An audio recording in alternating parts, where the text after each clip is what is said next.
Hello, welcome back to my channel. Today I'll show you how to do the Seersucker pattern. It gives you this diamond texture with the help of only knits and purl stitches.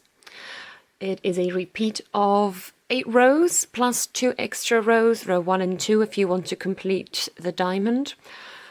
You cast on multiples of 4 stitches plus 1 edge stitch, and it's a non-reversible stitch. This is the front, and this is the wrong side.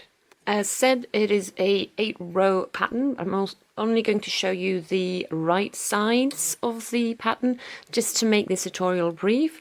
Why am I not showing you the wrong side? Simply because whenever you're on the wrong side, you simply knit stitches as they come. You knit the knits and you purl the purls. You don't have to do anything new. Stick with me to the end, or you can just skip to the time code and I'll show you how I remember this pattern in its entirety without having to check my little chart over and over again. Row 1 is knit 2, purl 1, knit 1 all the way until your final stitch. Your edge stitch is also a knit 1. Though personally I don't really find it gives you much of a rhythm, so I just start with knit 2 and you purl 1, and then as of now all the way until the end I just do 1, 2, 3, purl 1, 1, 2, 3, purl, 1, 2, 3, purl. So you knit 3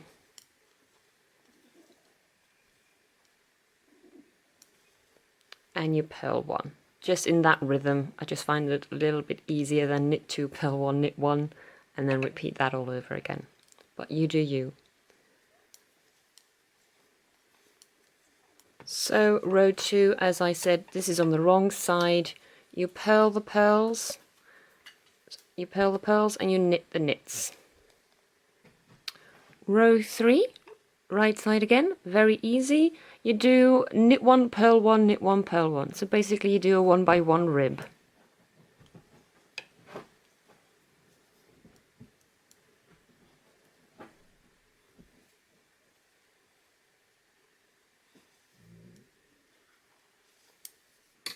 Row 4 is knits, purl, purls, which is basically now just again a 1 by 1 rib, but now you start with a purl stitch. Row 5 on the right side. We repeat purl 1, knit 3. So this is an easy row to get into rhythm.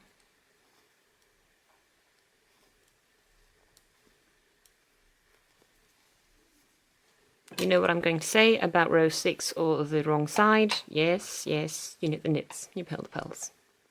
On the right side again, we are on row 7.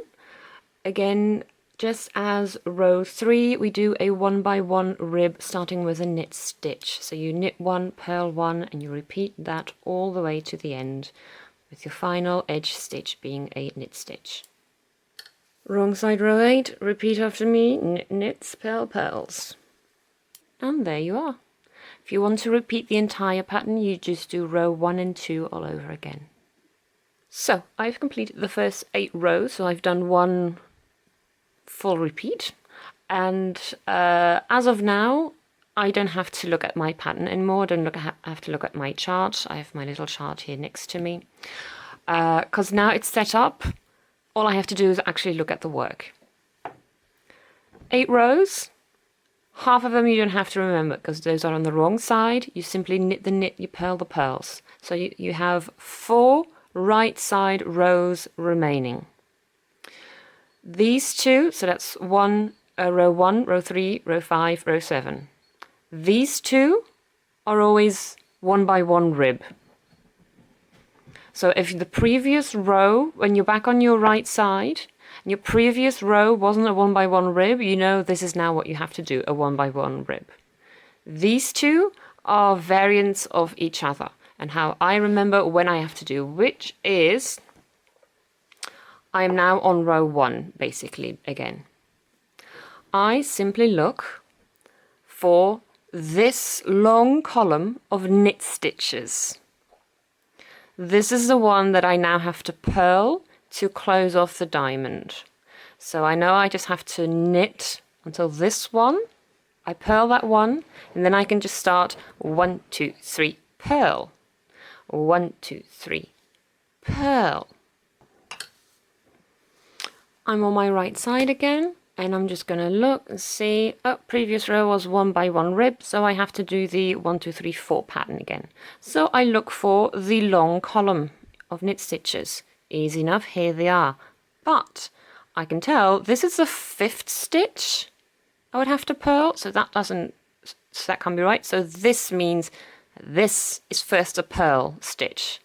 This is actually my long column of knit stitches, the first one. So I purl this one, and then it's just 1, 2, 3, purl, 1, 2, 3, purl. And I just keep doing that all over again. I don't have to keep a chart with me, a little row counter, just my knitting. I just hate keeping check of these things, so I always look for little patterns within the patterns so I can remember it more easily and just focus on the movie or the show that I'm binge watching. Hope this tutorial was helpful. If so, like, comment, subscribe, all that jazz, and I'll see you next time. Bye bye.